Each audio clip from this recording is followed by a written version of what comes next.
अभी अपन आपेक्षिकता का विशेष सिद्धांत पढ़ रहे हैं।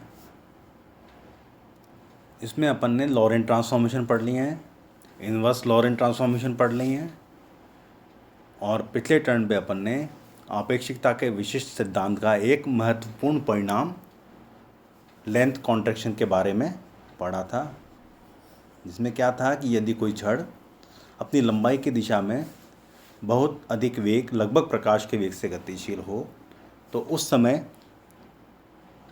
उस छड़ की नापी गई लंबाई उसकी वास्तविक लंबाई से कम हो जाती है। ये अपन ने पिछले टर्न पे कर लिया था। अब आपेक्षिकता के विशिष्ट सिद्धांत का एक और महत्वपूर्ण परिणाम है टाइम डायलेशन या काल वृद्धि।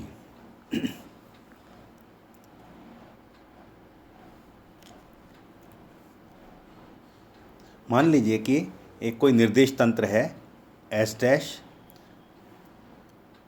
उसमें नियत स्थिति पर दो घटनाओं के मध्य समय अंतराल टॉ जीरो है। इन घटनाओं या घड़ी के लिए यह फ्रेम प्रॉपर फ्रेम कहलाएगा।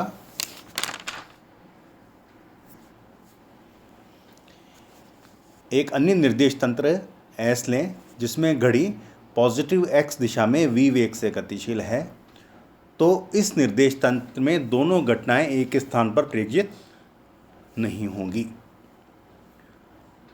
माना एस डैश फ्रेम में दो घटनाएं घड़ी की टिक टिक, घड़ी की स्थिति x1 डैश पर t1 डैश व t2 डैश समय पर प्रेक्षित होती हैं। तो उचित समय अंतराल कितना हो जाएगा? Tau zero equals to t2 dash minus t1 dash. ये मान लीजिए इक्वेशन नंबर 1 है।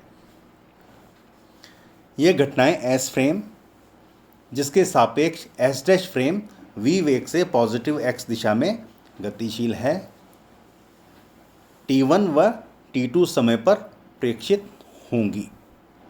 तो अपन ने स्टेटमेंट दे दिए।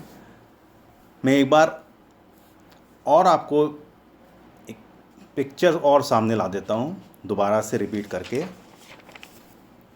कि मान लीजिए कि दो फ्रेम है। एक फ्रेम है एस जिसके सापेक्ष घड़ी पॉजिटिव एक्स डायरेक्शन में वी वेग से गतिशील है, यानी कि एस फ्रेम में घड़ी गतिशील नज़र आती है। तो ये वाला फ्रेम इस घड़ी के लिए क्या हो जाएगा? लैब फ्रेम या लेबोरेटरी फ्रेम। एक अन्य फ्रेम है एस डैश। यह फ्रेम एस डैश भी एस फ्रेम के सापेक्ष वी वेग से गतिशील है पॉजिटिव एक्स डायरेक्शन में। अर्थात ये घड़ी क्या होगी? एस डैश फ्रेम में स्थिर अवस्था में नज़र आएगी। मान लीजिए इसकी स्थिति x1 डैश है, जो मैं भी आपको पहले ही बता चुका हूँ।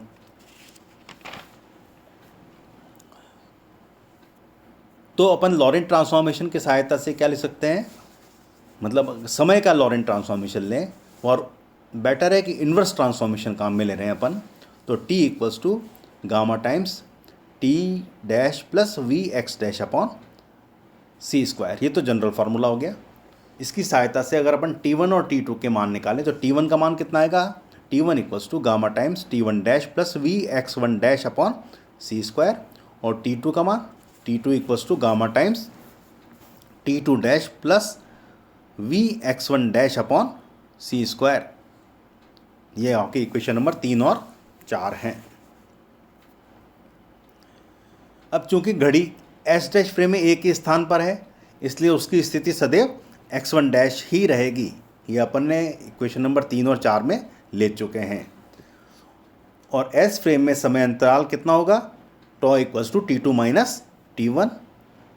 तो 4 में से इक्वेशन नंबर 3 को घटा दें तो किसके बराबर आ जाएगा?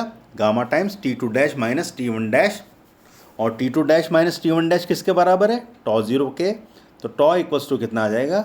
Gamma times tau zero.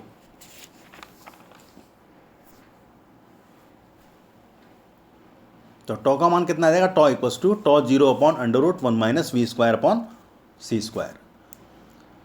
अब देखिए कि under root 1 minus V square upon सी स्क्वायर का मान सदैव 1 से कम होता है। अतः टॉ का मान टॉ जीरो से अधिक प्रेक्षित होगा, या अपन मैथमेटिकली लिख सकते हैं कि tau is greater than tau zero. इस प्रकार किसी घड़ी की दो टिक टिक के मध्य समय अंतराल प्रॉपर फ्रेम में यदि 1 सेकंड हो तो अन्य जड़त्वीय निर्देश फ्रेम जिसमें वह गतिशील प्रेक्षित होगी यह समय अंतराल अधिक होगा, अर्थात घड़ी धीरे चलती हुई प्रेक्षित होगी।